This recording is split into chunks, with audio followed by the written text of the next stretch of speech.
नमस्ते बच्चों। पिछली कक्षा में हमने वर्णों के उच्चारण स्थान पर बातें कर रहे थे। वर्णों के उच्चारण करते समय हमारी जो उच्चारण अवयवों के किसी न किसी स्थान को छूता हुआ ही उच्चारण संभव हो जाता है। जिन भागों को छूता हुआ वो उच्चारण संभव होता है उनको हम उच्चारण स्थान कहलाते हैं। आगे हमें वर्णों के उच्चारण प्रयत्न पर बातें करना है। तो वर्णों के उच्चारण प्रयत्न क्या है? वर्णों के उच्चारण प्रयत्न तो हमें पता है वर्णों के उच्चारण स्थान कैसा है, किस प्रकार है, ये सब हमने पिछली कक्षा में देख चुके हैं। अभी हमें देखना है ये प्रयत्न माने क्या होता है। तो वर्णों के उच्चारण में जो है मैंने बताया दांत, तालु, जिह्वा आदि का जो छूना हमें स्पष्ट प्रतीत होता है। वर्णों के उच्चारण करते समय कभी कभी हम तालु को स्पर्श करते हैं, दंत को स्पर्श करते हैं, जिह्वा को स्पर्श करते हैं, ये सब हमें स्पष्ट प्रतीत होता है। किंतु मुंह से उच्चारण होने से पहले दो एक क्रियाएं ऐसी होती हैं जिनका हमें स्पष्टतया अनुभव नहीं होता। तो कुछ बातों का स्पष्ट अनुभव होता है,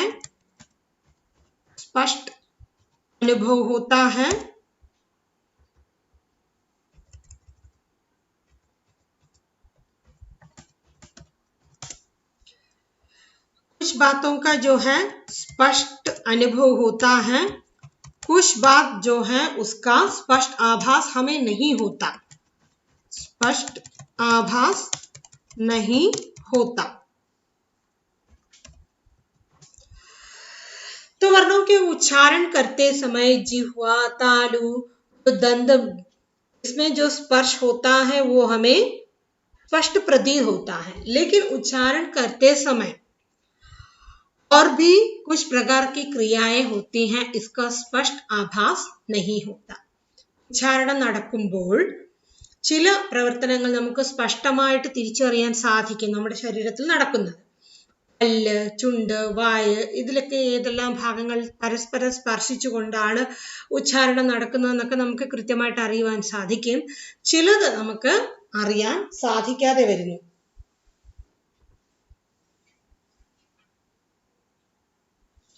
तो सूक्ष्म दृष्टि से देखा जाए तो प्रत्येक वर्ण के उच्चारण में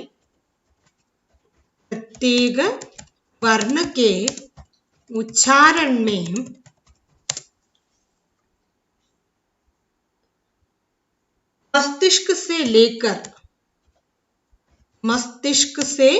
लेकर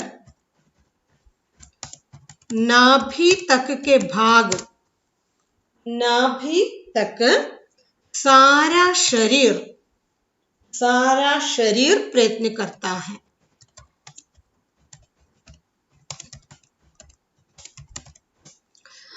तो प्रत्येक वर्ण के उच्चारण में मस्तिष्क से लेकर नाभि तक का जो सारा शरीर जो है प्रयत्न करता है.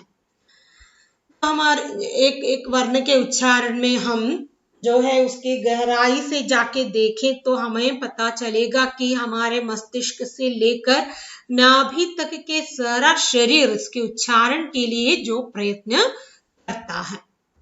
करता नजर आएगा.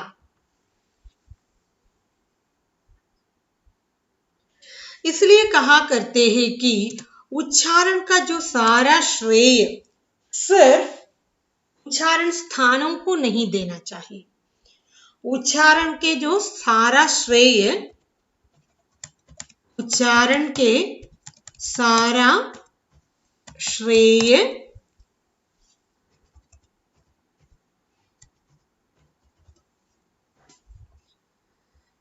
इसलिए कहता है कि उच्चारण करते समय जो उच्चारण के जो सारा जो श्रेय हमें सिर्फ उच्चारण स्थान को नहीं देना चाहिए, उच्चारण स्थान को नहीं देना चाहिए।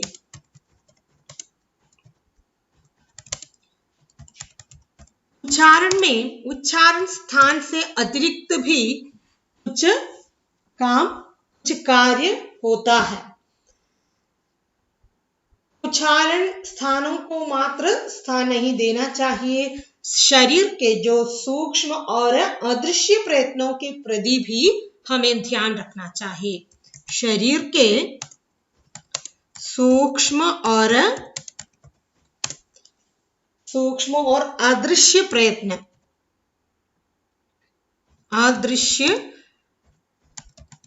प्रयत्न पर भी ध्यान देना आवश्यक है, ध्यान देना आवश्यक है।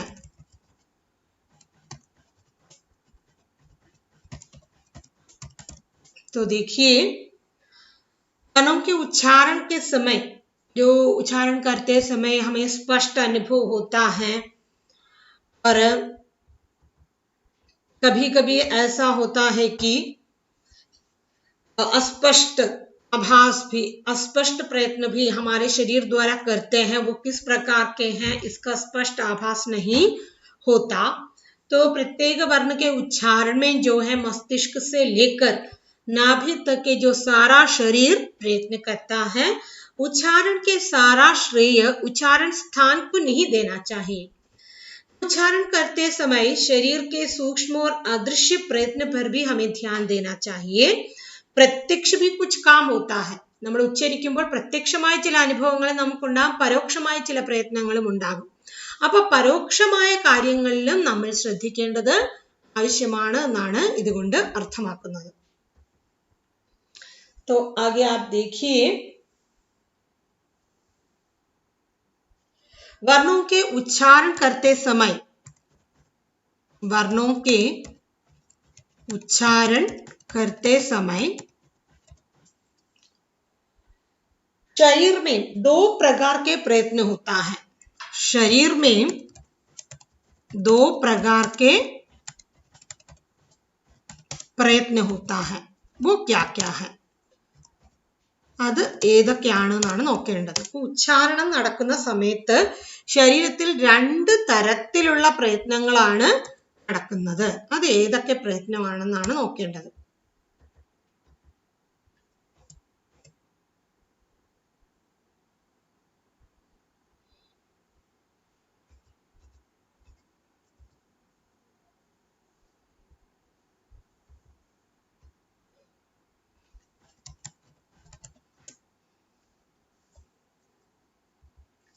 उच्चारण करते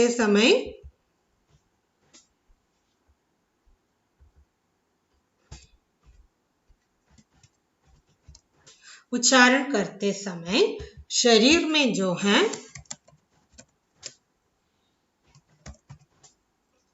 दो प्रकार के, शरीर में दो प्रकार के प्रयत्न होते हैं. पहला ഒന്നാമത്തേത് आभ्यंतर प्रयत्न, आभ्यंतर प्रयत्न, और दूसरा बाह्य प्रयत्न, बाह्य प्रयत्न.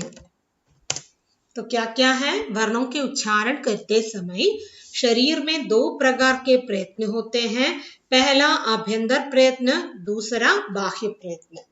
आभ्यंतर प्रयत्न यानी कि अंदर के प्रयत्न, बाह्य प्रयत्न यानी कि बाहर के प्रयत्न. तो इसमें हमें देखना है आभ्यंतर प्रयत्न माने क्या है. आभ्यंतर प्रयत्न,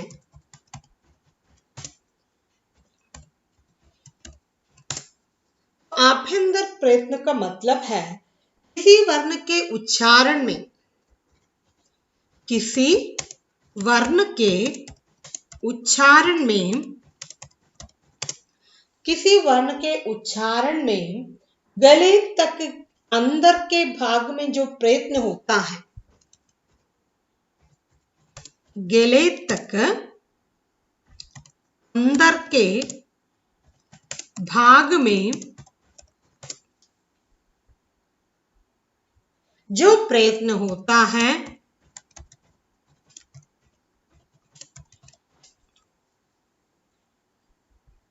उसे आभ्यंतर प्रयत्न कहते हैं। तो आभ्यंतर प्रयत्न का मतलब है किसी वर्ण के उच्चारण में गले तक अंदर के भाग में जो प्रयत्न होता है നമ്മുടെ തൊണ്ടയിൽ നിന്നും ഉള്ളിലേക്ക് നമ്മൾ എടുക്കുന്ന ആ പ്രയത്നം അതിനെയാണ് ആഭ്യന്തര പ്രയത്നം എന്ന് പറയുന്നത്.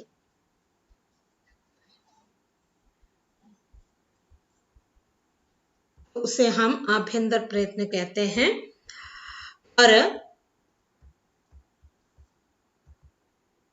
इस आभ्यंतर प्रयत्न के अंतर्गत भी विवृत, संवृत,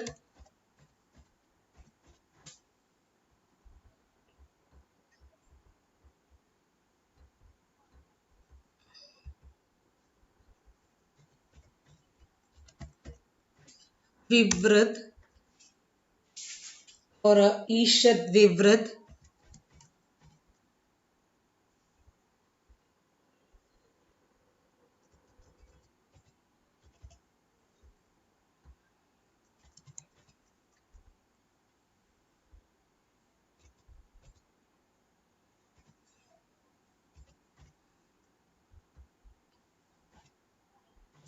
ईषद विवृत, फिर स्पृष्ट, स्पृष्ट, ईषद स्पृष्ट,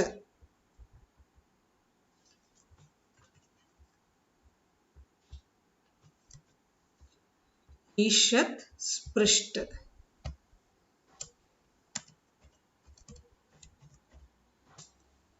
होते हैं.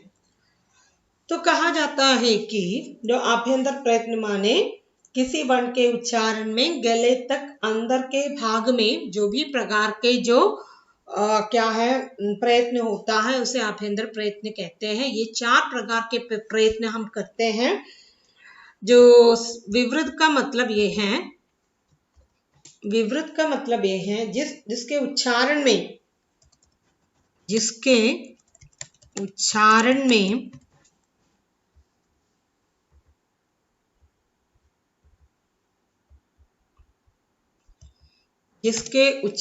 में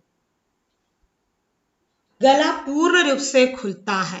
गला पूर्ण रूप से खुलता है. അതായത് ഇതിന്റെ ഉച്ചാരണത്തിൽ തൊണ്ട പൂർണ്ണമായി തുറക്കും. അങ്ങനെ നമ്മൾ ഉള്ളിൽ നടത്തുന്ന ആ പ്രയത്നത്തിനെയാണ് വിവൃത് എന്ന് പറയുന്നത്. ആ ആഭ്യന്തര പ്രയത്നത്തിന്റെ പേരാണ് വിവൃത്. उदाहरण के लिए ये आदि स्वर, आ से लेकर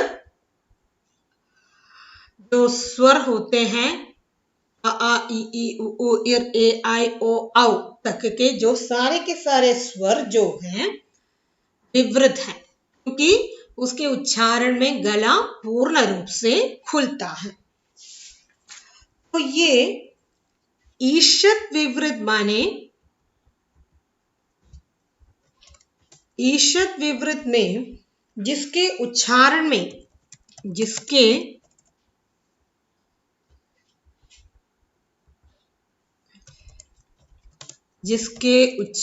में जिन वर्णों के उच्चारण में गला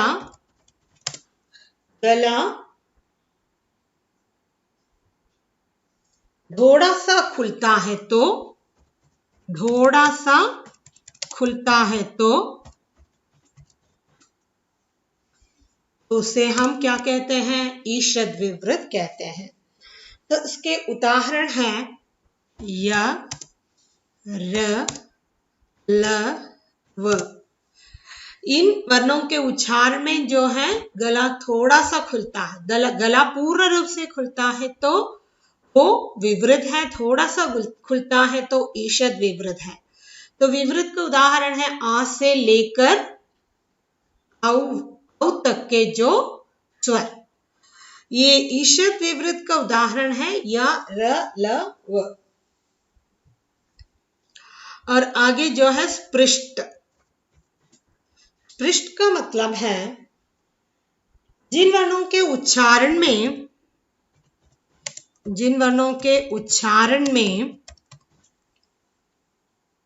गले के दोनों पट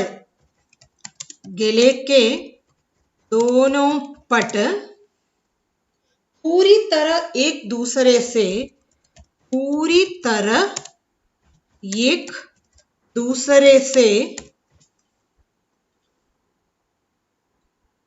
स्पर्श करते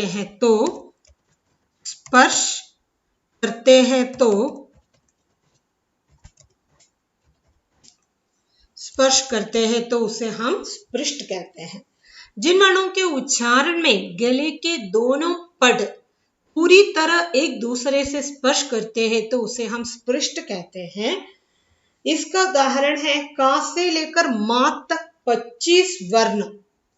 का से लेकर मा तक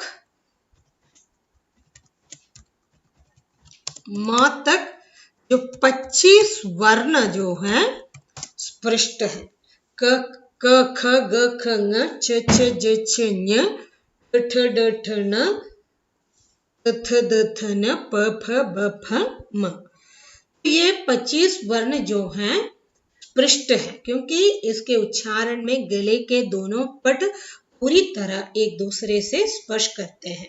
അപ്പോൾ തൊണ്ട പൂർണ്ണമായി തുറന്ന് ഉച്ചരിക്കുന്നത് വിവൃത്, തൊണ്ട കുറച്ച് തുറക്കുന്നെങ്കിൽ അത് ഈഷദ് വിവൃത്, തൊണ്ടയുടെ രണ്ട് ഭാഗവും മുകൾ ഭാഗവും താഴെ ഭാഗവും കൂട്ടിമുട്ടുന്നുവെങ്കിൽ അത് സ്പൃഷ്ട। ആകെ ईशद स्पृष्ट।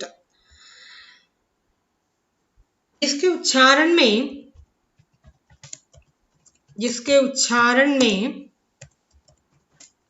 गले के दोनों पट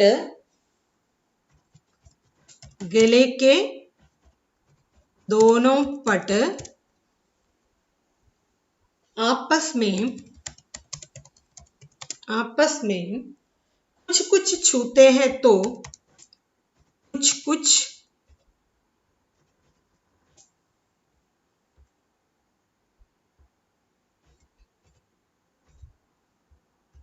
दोनों पट कुछ छूते हैं तो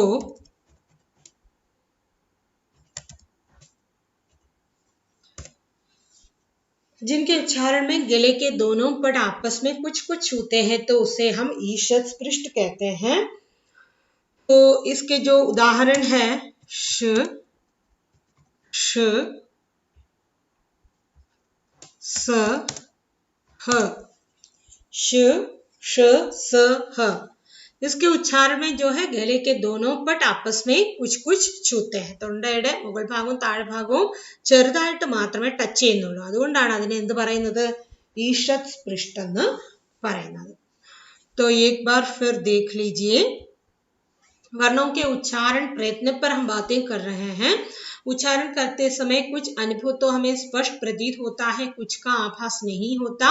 प्रत्येक वर्ण के उच्चारण में मस्तिष्क से लेकर नाभि तक सारा शरीर प्रयत्न करता है। उच्चारण के सारा श्रेय उच्चारण स्थान को नहीं देना चाहिए, शरीर के सूक्ष्म और अदृश्य प्रयत्न पर भी ध्यान देना आवश्यक है। तो वर्णों के उच्चारण करते समय शरीर में दो प्रकार के प्रयत्न होते हैं, वो ये है आभ्यंतर प्रयत्न और बाह्य प्रयत्न। आभ्यंतर प्रयत्न किसी वर्ण के उच्चारण में गले तक अंदर के भाग में जो प्रयत्न होता है उसे हम आभ्यंतर प्रयत्न कहते हैं। और इसके जो 4 भेद है, विवृत, जिन वर्णों के उच्चारण में गला पूर्ण रूप से खुलता है उसे विवृत कहते हैं। उदाहरण आ से लेकर जो सारे स्वर वर्ण जो हैं विवृत हैं, ईशद विवृत। जिनके उच्चारण में गला थोड़ा सा खुलता है, य, र, ल, व, जिनके उच्चारण में गले के दोनों पट पूरी तरह एक दूसरे से स्पर्श करते हैं तो उसे स्पृष्ट कहलाते हैं। का से लेकर म तक 25 वर्ण जो है इसके उदाहरण है। ईशद स्पृष्ट का मतलब है जिनके उच्चारण में गले के दोनों पट आपस में कुछ छूते हैं, तो उदाहरण है श, श, स, ह। तो आगे हमें देखना है बाह्य प्रयत्न। हम आभ्यंतर प्रयत्न के बारे में चर्चा कर रहे थे, आगे बाह्य प्रयत्न। इसी वर्ण के उच्चारण में गले से बाहर के भाग में श्वास में जो गति होती है उसे बाह्य प्रयत्न कहते हैं। वर्णों के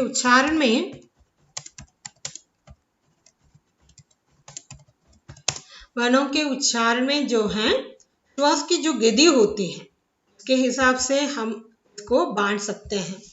वर्णों के उच्चारण में गले से बाहर के भाग में, गले से बाहर के भाग में श्वास में जो गति होती है, श्वास में जो गति होती है उसे ബാഹ്യ പ്രയത്നം कहते हैं। तो വർണ്ണം ഉച്ചരിക്കുമ്പോൾ തൊണ്ടയിൽ നിന്നും പുറത്തേക്ക് ശ്വാസം വരുന്നതിന്റെ ആ ഒരു ഗതിയെയാണ് നമ്മൾ ബാഹ്യ പ്രയത്നം കൊണ്ട് ഉദ്ദേശിക്കുന്നത്। तो इसके हिसाब से इसके दो भेद हैं। घोष, एक तो घोष, दूसरा अघोष। घोष और अघोष। तो घोष का मतलब है जिसके उच्चारण में, जिन वर्णों के उच्चारण में,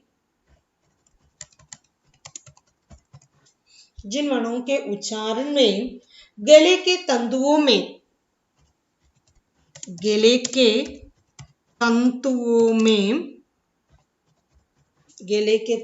में घोष या गूंज उत्पन्न होती है।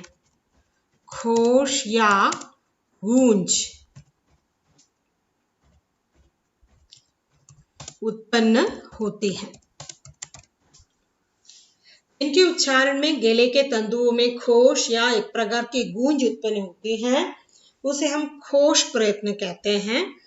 इसके जो उदाहरण है वर्गों के हर एक जो व्यंजन है इसके तीसरे, चौथे, पांचवें अक्षर, तीसरे, चौथे और पांचवें अक्षर ऐसा बताए तो क वर्ग में जो है ग,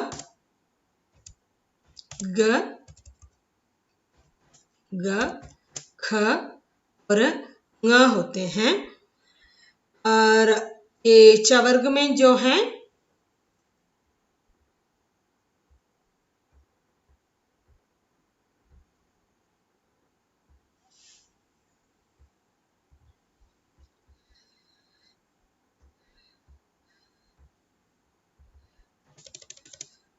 और ये क वर्ग में और च वर्ग में ज,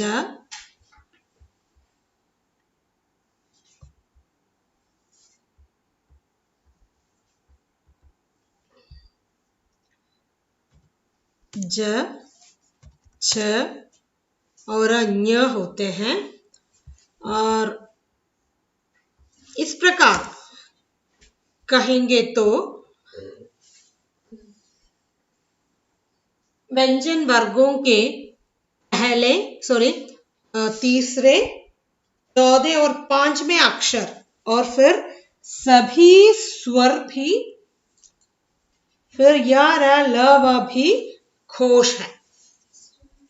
വ്യഞ്ജനത്തിന്റെ മൂന്നാമത്തതും നാലാമത്തതും അഞ്ചാമത്തതും ആയ അക്ഷരങ്ങൾ ഓരോ വർഗത്തിന്റെയും, ക വർഗത്തിലാണെങ്കിൽ 3 എണ്ണം, ഗ, ഖ, ങ, ച വർഗത്തിലാണെങ്കിൽ ജ, ഛ, ഞ, ഡ വർഗത്തിലാണെങ്കിൽ ഠ, ഠ, ണ, ത വർഗത്തിലാണെങ്കിൽ थ, थ, न।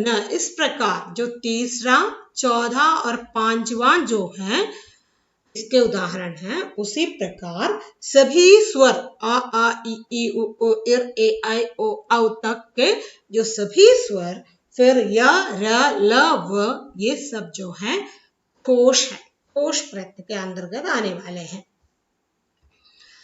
तो ऐसा है तो अघोष माने क्या है? अघोष का मतलब है जिन वर्णों के उच्चारण में गले से बाहर के भाग में श्वास की गति, जो गूंज है वो गूंज उत्पन्न नहीं होती। गूंज उत्पन्न होती है तो घोष है, गूंज उत्पन्न नहीं होती है तो वो अघोष है।